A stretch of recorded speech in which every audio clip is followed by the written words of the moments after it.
Hello everyone, मैं हूं दिल अहमद, आपकी खिदमत में हाज़िर हूं। लेक्चर नंबर 5 C++ प्रोग्रामिंग का। तो स्टार्ट करते हैं। सबसे पहले जो है वो मैं डव C++ सॉफ्टवेयर ओपन करूंगा जिसमें हम अपनी प्रोग्रामिंग कर रहे हैं। यहाँ पे मैं क्लिक करूंगा न्यू पे, सोर्स फाइल लेंगे और विदाउट वेस्टिंग टाइम हम अपना जो है वो स्टार्ट करते हैं काम। इंक्लूड एंगल ब्रैकेट्स के बाद ही हम इसमें आयो स्ट्रीम लिखेंगे जी। ओके, फिर उसके बाद हम यहाँ पे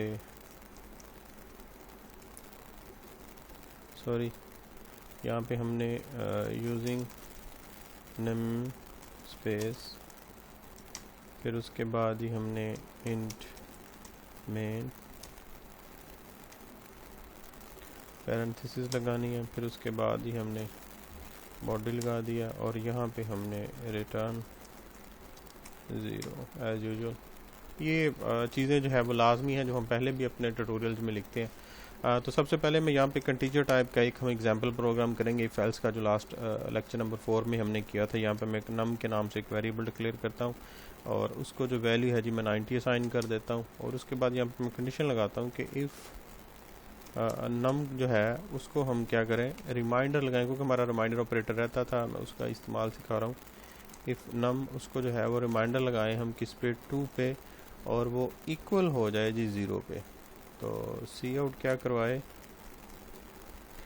इंसर्शन ऑपरेटर, और यहाँ पे डबल कोटेशन के अंदर शो करवा दे नंबर इज इवन, नंबर जो है जी इवन है। और एल्स के बाद जो है जी हम सी आउट करवा देंगे यहाँ पे डबल कोटेशन में नंबर इज ऑड, नंबर ताक और जुफ्ता। तो गाइस सेव करते हैं। सबसे पहले मैं सेव बटन पे क्लिक करता हूँ। लेक्चर नंबर 5 है जी, तो यहाँ पे मैं इसको, आप कोई भी नाम दे सकते हैं, ज़रूरी नहीं कि लेक्चर 5 ही देना आपने, आप कोई भी नाम अपने प्रोजेक्ट को, इसको फाइल को दे सकते हैं।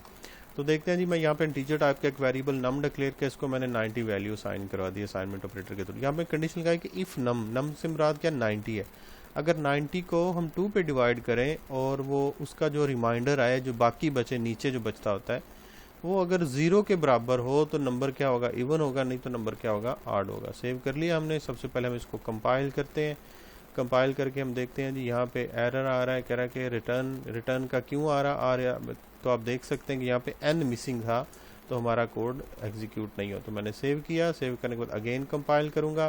कंपाइल करने के बाद अब फिर गलत है जी, RETURN आना था, उसके बाद E लिखा हुआ है। अगेन फिर हम क्या करना पड़ेगा, सेव करना पड़ेगा, कंपाइल करेंगे। कंपाइल करने के बाद जो है फिर हम इसको रन करेंगे। तो आप देख सकते हैं जी, नंबर इज़ इवन जो है वो इसका रिज़ल्ट आ रहा है, क्योंकि जब हम 90 को जो है 2 पे डिवाइड करेंगे तो इसका रिमाइंडर 0 ही बचेगा, तो हमारे पास जो है वो इसका आउटपुट इवन आएगा। तो हमने एक एग्जांपल प्रोग्राम और देखी, आप खुद से ट्राई करें, ज़्यादा से ज़्यादा प्रोग्राम करें। मैं पहले भी आता practice makes a man programmer. जितनी प्रैक्टिस करेंगे आपके प्रोग्रामिंग के कॉन्सेप्ट जो है वो क्लियर होंगे, और जितने एरर्स आएंगे, मिस्टेक्स आएंगी, आप उतना ही कह लें कि आपकी लर्निंग होगी। कोशिश करें आप इस एक एंगल ब्रैकेट को हटा के देखें कि इसकी वजह से क्या एरर आता है, यहाँ से इसको हटा के देखें बारी बारी।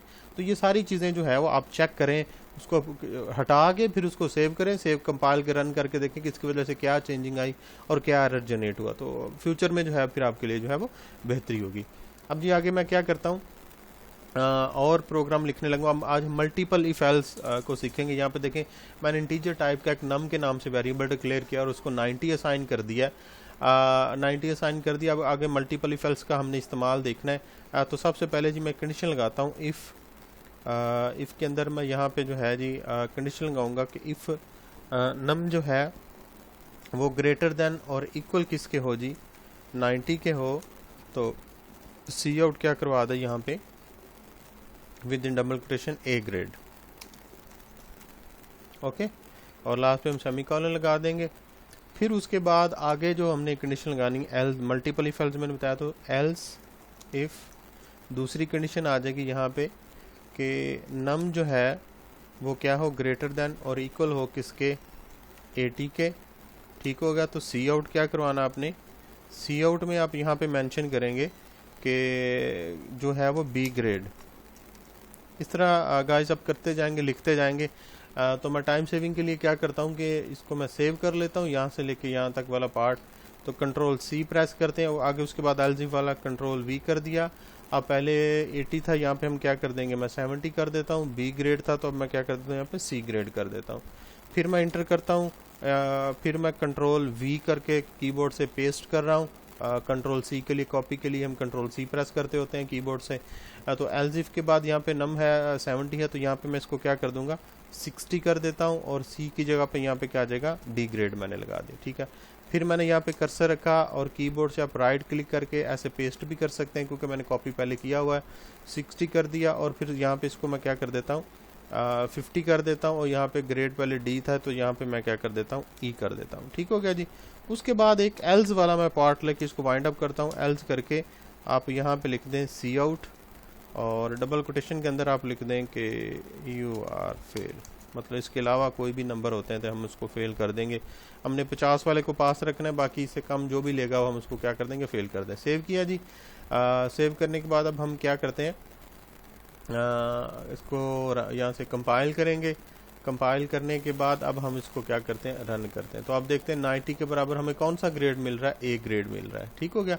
तो अब इसका होता है एग्जीक्यूशन कैसे होती है कि जब हमने नम वेरिएबल को 90 असाइन किया तो सबसे पहले कंडीशन चेक हुई। अब नम के अंदर वैल्यू कौन सी है, 90, और कंपैरिजन किससे, 90 के इक्वल हो गया, तो जारी सी बात है हमें ये वाला ही आउटपुट मिलता। वैल्यू चेंज कर लीजिए, मैं वैल्यू यहाँ पे इसको 40 कर देता हूँ। 40 करने के बाद हम यहाँ से सबसे पहले क्या करेंगे, सेव करेंगे। सेव करने के बाद यहाँ से कंपाइल करेंगे। कंपाइल करने के बाद अब मैं यहाँ से मैं रन करता हूँ। रन करें तो हमें यू आर फेल का मैसेज मिल रहा है। फेल का क्यों मिल रहा है, क्योंकि देखिए जी हमारे पास 90 से कंपैरिजन था, 80 से था, 70, 60, 50, और इससे कम नंबर जिसके भी होंगे 50 से मतलब 49 होते हैं, या 49 से कम 1 के जो है अराउंड दरमियान में जितने नंबर उनके सबको मैसेज यू आर फेल का मिलेगा। ठीक हो गया। तो गाइस हमने देखा कि मल्टीपल इफ़ एल्स का इस्तेमाल जो है वो हम किस तरह करते हैं। इसकी भी आप काफ़ी सारी एग्जांपल देख लें, अपनी बुक उठा लें आईटी सीरीज़ वाली, उसके ऊपर जितने भी प्रोग्राम है मैंने आपको करके दिखा दिया। अब यहाँ से उसको रन करें, उसका आउटपुट देखें क्या आउटपुट आता है, फिर जो है वो वाइंड अप उसको कर सकते हैं। आगे हम देखेंगे कि नेस्टेड इफ़ का इस्तेमाल जो है वो हम देखेंगे। मैं इस प्रोग्राम को जो है एलिमिनेट करता हूँ इस कोड को, और यहाँ पे मैं क्या करता हूँ, अनटीजर टाइप के 3 वेरिएबल डिक्लेयर करता हूँ, ए, बी और सी। 3 वेरिएबल मैंने डिक्लेयर कर लिए, और उसके बाद मैं यहाँ पे सी आउट करता हूँ कि आप जो है ना अब इनपुट करवाएंगे हम वैल्यू इनके अंदर, इंटर द वैल्यूज़ के वैल्यू। अब हम क्या करेंगे, इस बार एक ही स्टेटमेंट में तीनों वैल्यूज़ को इनपुट करवाएंगे। पहले हमने जो था अलग-अलग करवाते थे, इंटर फर्स्ट वैल्यू और second value.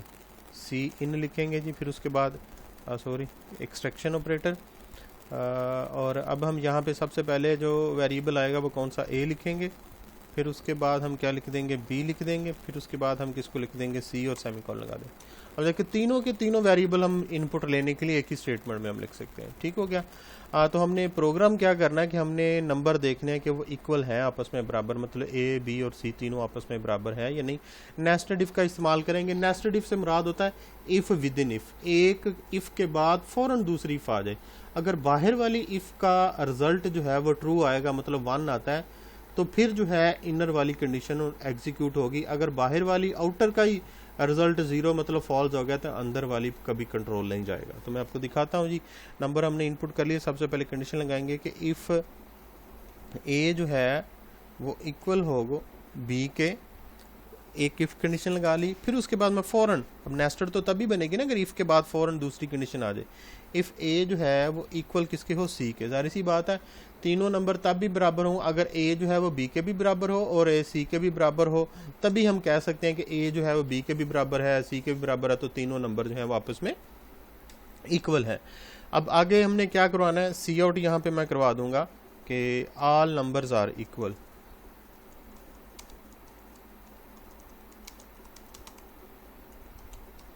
All numbers are equal, यहाँ पे मैंने मेंशन लगा कि नंबर अगर वो इक्वल नहीं होती, जाहिर सी बात अगर उनमें से एक भी, फॉर एग्जाम्पल देखिए ना, अब यहाँ पे मैंने कंडीशन लगाई है कि इफ़ ए, फॉर एग्जांपल ए में 10 होता है और बी में भी 10 हो, दोनों में 10 10 है, तो ये कंडीशन ट्रू हो जाती है, तो फिर इनर आ जाएगा। अगर ए में सी में भी 10 हुआ, जाहिर सी बात ए में भी 10 है, तीनों में 10 10 आ गया तो हमें फ़ौरन ये आउटपुट मिल जाएगा। ठीक हो गया। अगर ए में 10 हो, बी में भी 10 हो और सी में जाके 20 आ जाता है, ये कंडीशन तो ट्रू होगी लेकिन इनर वाली फॉल्स होगी। तो हमें ये वाला, जारी सी बात है, मैंने पहले बताया हुआ कि ये स्टेटमेंट जो है वो इफ़ के फ़ौरन बाद वाली स्किप हो जाएगी, तो एल्स के बाद वाला जो है वो पोर्शन एग्जीक्यूट हो जाएगा। यहाँ पे हम जो है वो मैसेजेस को देंगे कि सी आउट नंबर्स आर डिफरेंट, के नंबर्स बराबर नहीं है, आर नंबर जो है वो क्या है, डिफरेंट है। ठीक हो गया। फिर उसके बाद जारी सी बात है, हमने नंबर्स डिफरेंट लगा दिए। ये समझ लें कि ये जो वाला पार्ट था ना एल्स वाला, ये इन दो इस इफ और एल्स का था, ये वाला पोर्शन, मतलब ऊपर वाली तो कंडीशन ट्रू होगी। ठीक हो गया। अब देखें कि यहाँ पे ए और बी का कंपैरिजन हो गया और ए और सी का हो गया, लेकिन बी और सी का आपस में कंपैरिजन रहता है। ठीक है, तो उसके लिए भी हमने एक एल्स पार्ट जो है वो लगाना पड़ेगा। ये इफ़ थी और ये जो मैंने हाईलाइटेड किया हुआ, ये समझ लें ये इफ़ है और ये इसका एल्स है, लेकिन ये जो ऊपर वाली इफ़ है इसका एल्स पार्ट जो है वो रिमेनिंग है, वो हमने जो है वो अभी लगाना है। वो कहाँ पे लगाएंगे? फिर इसके बाद आप यहाँ पे क्या कर लें, एल्स कर लें। एल्स के बाद आप लिख दें सी आउट, और यहाँ पे भी लिख दें आप नंबर्स आर डिफरेंट, और लास्ट पे आप सेमीकोलन लगा दें। ओके, यहाँ से आप क्या कर दें, सेव कर दें। सेव करने के बाद आप यहाँ से इसको क्या कर देंगे, कंपाइल कर देंगे। कंपाइल करके फिर आप यहाँ से इसको क्या कर दें, रन कर दें। अब रन करते हैं तो इंटर द वैल्यूज़ कह रहा है। मैंने एक वैल्यू 10 दी, ठीक हो गया। फिर मैंने कह लें कि इंटर किया, फिर उसके बाद दूसरी वैल्यू डिमांड कर रहा है मुझसे, फिर मैंने 20 दी, फिर मैंने इंटर किया, अब तीसरी वैल्यू डिमांड करा, क्योंकि मैंने एक ही स्टेटमेंट में तीनों वैल्यू। अब मैं इंटर करता हूँ तो वो मुझे बता रहा है नंबर्स आर डिफरेंट। डिफरेंट ही आएगा क्योंकि एक में मैंने 10 दिया, एक में 20 और एक में 30, तीनों नंबर डिफरेंट है तो डिफरेंट रिजल्ट आएगा। ठीक हो गया। मैं यहाँ से स्टॉप करता हूँ, अगेन मैं इसको रन करता हूँ। अब सेम नंबर दे के देखते हैं। अब मैंने 10 दिया, फिर मैंने इंटर प्रेस किया कीबोर्ड से, फिर मैंने 10 दे दिया, फिर मैंने कीबोर्ड से इंटर प्रेस किया, फिर मैंने 10 दे दिया, तीनों नंबर सेम दे दिया, फिर मैं इंटर प्रेस करता हूँ तो रिजल्ट मिला जी ऑल नंबर्स आर इक्वल। जाहिर सी बात है जब सारे नंबर एक ही जैसे होंगे तो हमें जो है वो एक ही तरह का आउटपुट मिलेगा। तो गाइस हमने देखा कि नेस्टेड इफ़ स्टेटमेंट का हम इस्तेमाल किस तरह करते हैं। तो इसमें अब हम आगे जो है वो स्विच स्टेटमेंट का जो है वो इस्तेमाल देखेंगे कि स्विच स्टेटमेंट हम किस तरह इस्तेमाल करते हैं। तो चलते हैं, इसी जो है प्रोग्राम है इसको मॉडिफाई करता हूँ मैं। कोड को जो है वो यहाँ से रिमूव कर देता हूँ, इस कोड को डिलीट कर दिया, और यहाँ पे मुझे एक ही वेरिएबल इंटीजर टाइप का चाहिए, वो मैं n डिक्लेयर कर लेता हूँ। इंटर कर दिया, और यूज़र से जो है वो मैं नंबर एक लेता हूँ, सी आउट करवा के इनपुट करवाता हूँ। Input the week day number. Program ये है कि हमें यूज़र जो है वो एक नंबर इनपुट करवाएगा, नंबर, और हमने स्टार्ट करना है फ्राइडे से। अगर वो 1 देगा तो हम उसको आउटपुट देंगे फ्राइडे, अगर 2 देगा तो हम उसको आउटपुट देंगे सैटरडे, अगर 3 देगा तो हम उसको आउटपुट देंगे संडे, अगर 4 देगा तो मंडे, एंड सो ऑन। ठीक हो गया। तो वैल्यू हमारे पास इनपुट है, यहाँ से हम सी इन करवाएंगे। सी इन करवाने के बाद यहाँ पे जो है वो हम n लिख देंगे और उसके बाद सेमीकोलन लगा देंगे। अब हमने आगे क्या करना है कि हमने केस स्विच स्टेटमेंट लगानी। स्विच एक कीवर्ड है, स्विच स्टेटमेंट इस्तेमाल करने के लिए ये सिलेक्शन है, सिलेक्शन स्टेटमेंट के तौर पे ये चूज़ भी करती है। और n वेरिएबल, याद रखें कि जो वेरिएबल गाइस आपने यहाँ पे डिक्लेयर करना है वही वेरिएबल आपने इसके अंदर पास करना है। ठीक हो गया, ये बात जहन में रहे आपके। फिर उसके बाद स्विच की अपनी बॉडी होती है। ठीक हो गया, ये हमने बॉडी बना दी स्विच की अपनी, इसके अंदर ही हमने जो भी कोड लिखना है सारे का सारा हम कोड लिखेंगे। वो वेरिएबल मैंने पास करवा दिया।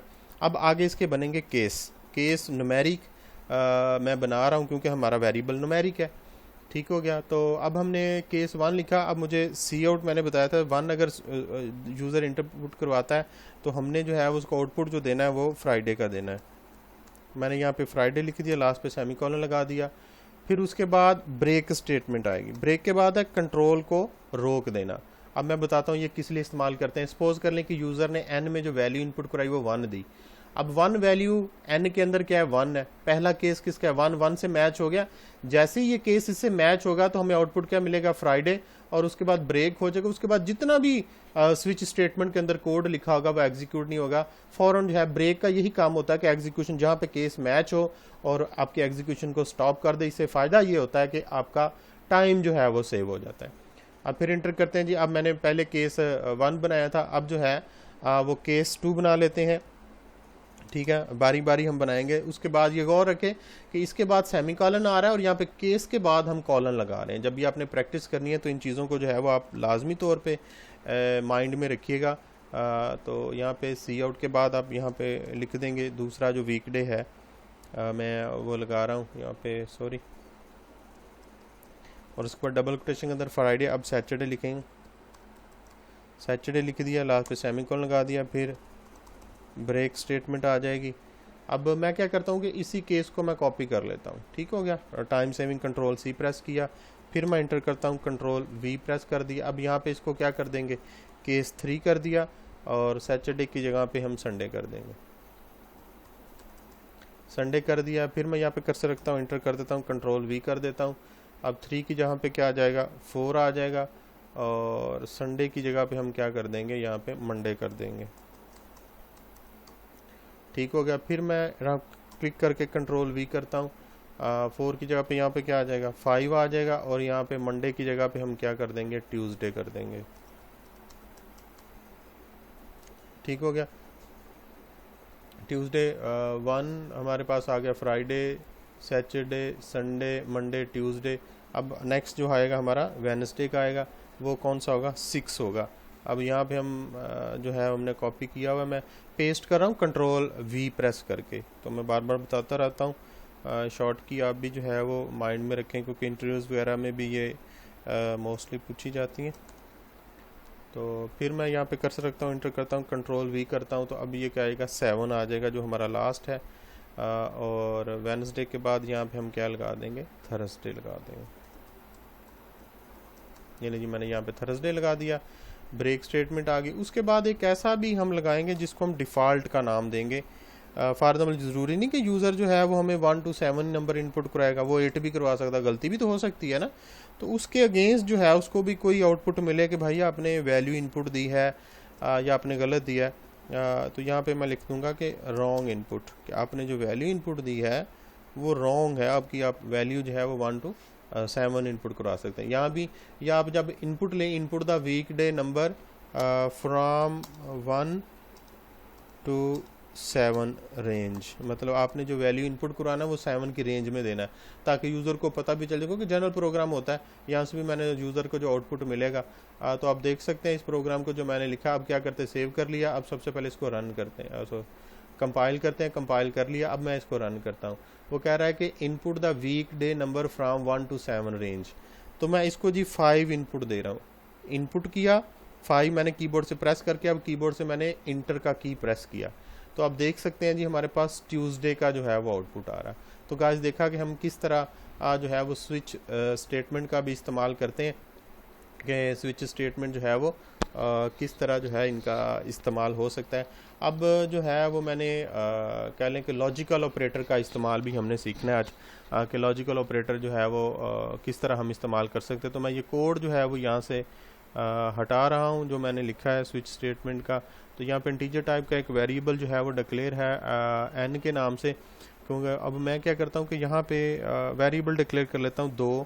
एक a डिक्लेयर कर लिया, उसको मैंने 10 असाइन कर दिया, फिर कोमा, फिर मैंने एक b वेरिएबल डिक्लेयर किया और उसको मैंने 20 असाइन कर दिया। ठीक हो गया। अब यहाँ पे मैं कंडीशन लगाता हूँ। लॉजिकल ऑपरेटर 3 है जी, एक एंड और नॉट, तीनों को मैं जो है डिफाइन करूँगा। इफ़ मैंने कंडीशन लगाई, मैं यहाँ पे कंडीशन लगाता हूँ कि इफ़ ए जो है वो क्या हो, इफ़ ए ग्रेटर देन 20, मैं कंडीशन लगा दी और एंड का ये साइन है जी। ठीक हो गया, 2 दफ़ा आप लगाएंगे। उसके बाद फिर लगाएंगे कि इफ़ बी जो है वो भी क्या हो, ग्रेटर देन हो किससे, 20 से, मतलब दोनों मैंने कंडीशन लगा दी। अब एंड ऑपरेटर काम किस तरह करता है, अब देखें ए में यहाँ पे 10 वैल्यू मैंने असाइन की हुई है। अब ए में 10 है और कंपैरिजन किससे कर रहा हूँ, 20 से। क्या 10 20 से ग्रेटर है, नहीं, इसका रिजल्ट क्या आ जाएगा, फॉल्स, मतलब 0 आएगा। अब इस सूरत का देखें, इस साइड पे जो रिजल्ट है वो क्या आएगा क्या बी जो है वो ग्रेटर है 20 से? ग्रेटर नहीं है लेकिन इक्वल है। तो हम क्या कर सकते हैं कि यहाँ पे अगर फॉर एग्जाम्पल इसकी मैं वैल्यू चेंज करता 20 की जगह पे मैं इसको 30 असाइन कर देता हूँ। अब आप इसको देख सकते हैं क्या 30 जो है क्या ग्रेटर है, तो आप देख सकते हैं कि 30 जो है वो इससे ग्रेटर है, 30 ग्रेटर है। इसका रिजल्ट जो है वो 1 आएगा और इस साइड का जो रिजल्ट है वो क्या आएगा? 0 आएगा। 1 और 0 को जब हम ऐड करेंगे तो ऑटोमेटिकली जो है उसका रिजल्ट जो है वो सॉरी फॉर इंटरप्शन। तो अब हम जो है वो दोनों साइड का अगर रिजल्ट ट्रू आता है, मतलब इसका भी 1 आए और इसका 1, ये समझ लें कि मल्टीप्लाई पे जो है वो काम करता है। तो 1 1 जो है वो क्या हो जाएगा? 1 नहीं होगा, जैसे DLD में हम एडिशन करते हैं 1 1 1 जो है अगर इस साइड का 0 आए और इसका 1 आए 1 0, तो दोनों का समझ लें फॉल्स। दोनों साइड की कंडीशन ट्रू होंगी तब जो है वो रिजल्ट कह लें कि ट्रू होगा, अदरवाइज जो है वो रिजल्ट हमारा फॉल्स ही आएगा। तो सी आउट ला लें और यहाँ पे जो है वो एंगल ब्रैकेट्स रह गई, इंसर्शन ऑपरेटर जिसको कहते हैं। तो यहाँ पे आप लिख सकते हैं कि नंबर्स आर डिफरेंट। थोड़ा सा मैं चेंज करूँगा ऊपर जो मैंने कंडीशन लगाई है। इफ़ ए जो है मैं लगा लेता हूँ कि इक्वल हो, इफ़ ए जो हमने नेस्टेड इफ में किया ताकि थोड़ा सा सिंपलीफाई, इफ़ ए इक्वल हो बी के, और यहाँ पे मैं एक और वेरिएबल डिक्लेयर कर लेता हूँ सी का, और उसको मैं वैल्यू जो है उसको भी मैं 10 असाइन कर देता हूँ। ठीक होगा, 3 वेरिएबल। इफ़ ए इक्वल हो बी के, और दूसरी कंडीशन लगाता हूँ कि इफ़ ए जो है वो इक्वल किसके हो? सी के। तो नंबर्स आर सेम, मतलब मैं यहाँ पे इसका लिख देता हूँ कि नंबर जो है वो एक जैसे हैं। ठीक हो गया। अब देखें ना, ए में है यहाँ पे 10, अगर ए बी के बराबर हो इसका रिजल्ट 1 आ जाएगा, और अगर ए सी के भी बराबर हो तो 1, दोनों साइड का 1 ट्रू रिजल्ट आएगा। तो जो उसका कलेक्टिवली रिजल्ट जो है वो ट्रू होगा, तो फिर हमें नंबर्स आर सेम का आउटपुट मिलेगा। ये मैंने एक कंडीशन लगा दी। फिर उसके बाद जो है ये एंड ऑपरेटर था। अब मैं और का ऑपरेटर का आपको इस्तेमाल सिखा दूँ। यहाँ पे यहाँ पे मैं कंडीशन लगाता हूँ कि इफ़ ए इक्वल हो बी के, और ऑपरेटर का साइन ये वाला है गाइस। फिर उसके बाद ए जो है वो इक्वल हो किसके? सी के। तो अब मैं इसी स्टेटमेंट को कॉपी कर लेता हूँ कंट्रोल से, क्योंकि टाइम को सेव करना है मैंने। फिर उसमें कंट्रोल, तो नंबर्स आर सेव। अब देखें अगर ए में क्या यहाँ पे 10 है और सी में भी क्या है 10 है। अब देखें बी में 20, इस साइड का रिजल्ट जो है वो फॉल्स आएगा, इसका ट्रू आएगा। अब यहाँ पे ये आउटपुट आएगा। इसमें ये होता है कि अगर एक साइड का रिजल्ट ट्रू आ जाए और एक का फॉल्स आ जाए, रिजल्ट आपका ट्रू ही रहता है। ये एडिशन पे काम करता है, प्लस प्लस पे। ठीक है, तो मैं आपको रन करके दिखाता हूँ पहले, फिर उसके बाद इसको यहाँ से सेव करते हैं। सेव करने के बाद मैं यहाँ से कंपाइल करता हूँ। अब एरर दे रहा है, कहता है कि इफ़ नंबर्स इक्वल, किस चीज़ का एरर दे रहा है आप देख सकते हैं। वो कह रहा है जी एरर एक्सपेक्टेड बिफोर इफ़ के बाद, हाँ जी यहाँ पे जी सेमी कॉलन हमने नहीं लगाया हुआ, यहाँ भी नहीं लगाया हुआ और यहाँ भी सेमी कॉलन नहीं लगा। तो अगेन सेव करते हैं, अगेन कंपाइल करते हैं और फिर उसको रन करते हैं। तो आप देख सकते हैं कि नंबर्स आर सेम, क्योंकि ऊपर वाले का जाहिर सी बात आउटपुट कुछ आना ही नहीं था। क्यों नहीं आना था? ए में यहाँ पे 10 है और बी में क्या है 20 है, ये बराबर नहीं। एक साइड की कंडीशन फॉल्स होगी तो समझ लें दोनों ही फॉल्स है एंड ऑपरेटर में। और में एक साइड की ट्रू थी, ये ट्रू थी और ये फॉल्स ही, हमें ये वाला नंबर्स आर सेम वाला आउटपुट मिल गया। तीसरा जो ऑपरेटर है वो हमारे पास है नॉट ऑपरेटर। वो क्या करता है? रिजल्ट को टोटली उलट कर देता है। उलट कैसे कर देगा मैं आपको दिखाता हूँ। मैं लगाता हूँ कि अगर इफ़ ए जो है वो क्या हो, या मैं क्या लगाता हूँ इफ़ बी ग्रेटर देन किससे हो? सी से। तो आप आउटपुट जो है मैं इंटर करता हूँ और कंट्रोल वी करता हूँ, मेरे को कॉपी किया हुआ है। तो लास्ट पे सेमी कॉलन लगाएं यहाँ पे, और यहाँ पे आउटपुट जो आप दे देंगे कि बी इज़ ग्रेटर। अब मैं इसको यहाँ से सेव करता हूँ। सेव करने के बाद अब देखिए बी में क्या, यहाँ पे हमारे पास 30 है और ए में क्या 10,000। इस वक्त बी ग्रेटर है ना, तो हमें बी इज़ ग्रेटर का आउटपुट मिलेगा। तो मैं इसको कंपाइल करता हूँ और फिर यहाँ से वो कह रहा है कि if B greater than C, किस चीज़ का एरर दे रहा है? If B greater than C, again देखते हैं जी कंपाइल करके किस चीज़ का कह रहा है B was not declare in this scope. कहता है बी यहाँ पे डिक्लेयर, हाँ सॉरी। अब देखिए गाइस, आप ये भी कल मैंने आपको बताया था कि वेरिएबल जैसा डिक्लेयर, यहाँ पे बी मैंने स्मॉल डिक्लेयर किया, यहाँ पे मैंने कैपिटल लिख दिया था। ठीक हो गया, इस वजह से एरर है। तो आपने ये चीज़ भी जो है वो माइंड में रखनी, जैसा आपने कैपिटल डिक्लेयर, क्योंकि ये C++ लैंग्वेज जो है वो केस सेंसिटिव है। स्मॉल डिक्लेयर करेंगे तो स्मॉल इस्तेमाल करेंगे, कैपिटल डिक्लेयर तो यहाँ से कंपाइल कर दें। कंपाइल करने के बाद यहाँ से आप इसको क्या कर दें? रन कर दें। तो यहाँ पे क्या आ जाएगा? Numbers are same, B is greater का साइन आ रहा है। अब देखिए रिजल्ट ट्रू है, ट्रू आ रहा है। अगर हम इसके सामने नॉट ऑपरेटर लगा दें, नॉट ऑपरेटर फॉर एग्जाम्पल मैं आपको लिखाता हूँ कि इफ नॉट कैसे लगाएंगे, मैं क्या कहता हूँ इस साइड पे इसके पैरेंथेसिस लगा देता हूँ, इस साइड पे भी पैरेंथेसिस लगा देता हूँ, ठीक हो गया। और ये वाली इसको, बल्कि इसको मैं यहाँ से सिलेक्ट करके ना कंट्रोल एक्स करता हूँ कीबोर्ड से कट करने के लिए, और इसके अंदर कर्सर रख के कंट्रोल वी करके पेस्ट कर देता हूँ। और इससे सामने मैं ये नॉट ऑपरेटर का साइन लगा था, हमने रिलेशनल ऑपरेटर्स में भी नॉट इक्वल टू पढ़ा था। so ये क्या कर देगा, रिजल्ट को उल्ट कर देगा। अगर ट्रू है तो फॉल्स, फॉल्स है तो इसको ट्रू कर देता। नॉट ऑपरेटर का सिर्फ इतना काम है। कंपाइल किया, कंपाइल करने के बाद मैं क्या करता हूँ, रन करता हूँ। अब देखिए मैं बी इज ग्रेटर वाला हमें आउटपुट नहीं आ रहा, जबकि पहले आ रहा था। क्यों? क्योंकि नॉट ऑपरेटर लगाया तो उसने जो है वो रिजल्ट को उलट कर दिया। तो गाइस मिलते हैं नेक्स्ट ट्यूटोरियल में। अपने दोस्तों के साथ मेरा चैनल सब्सक्राइब करें, सॉरी शेयर करें, उनसे कहें चैनल को सब्सक्राइब करें, प्रमोट करें। अगर आपको कोई मसला होता है तो वीडियो की डिस्क्रिप्शन में नीचे कमेंट करें, मैं आपको फ़ौरन जो है उसका रिप्लाई करूँ। तब तक